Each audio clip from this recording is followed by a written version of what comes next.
Fearless agent recruiting is about what I call the 4 2s. So please write down 2, 2, 2, 2. Now the number 1, 2 is there is only 2 jobs that you ever get paid for in recruiting or real estate, frankly. The only 2 jobs you ever get paid for are booking an appointment and getting the signature, signing them up to join your company.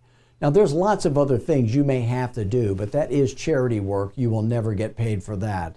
So remember, it's booking appointments with producing agents or new agents who have a likelihood of being producing agents and getting them to sign on the dotted line in one visit if you can.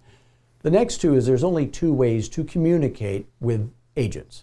One is on the telephone and the other is face-to-face. Now, when I say communicate, I'm not talking about email, I'm not talking about Facebook, I'm not talking about YouTube, I'm not talking about all these other ways. I'm talking about the only way you're going to book an appointment is going to be on the telephone or on a face-to-face meeting somewhere, and the only way you're going to get a signature is on the face-to-face meeting.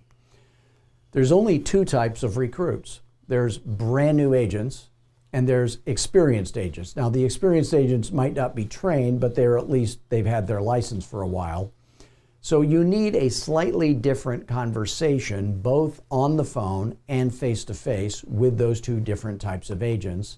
And then there's 2 obstacles. These 2 obstacles keep people from earning their full worth as a real estate company owner or a recruiter. And one of them is, what do you say when they say those things we love to hear them say? They say, oh, well, your location is not quite close enough to me, or your split or your financial arrangement isn't what I was hoping for. So objection handling is a part of that. But you could be great at all of that stuff, and none of it will matter if you cannot manage your time. And for an owner, the biggest obstacle for them, the biggest problem that causes them to earn not their full worth in recruiting is time management. So we work on that very heavily when we meet.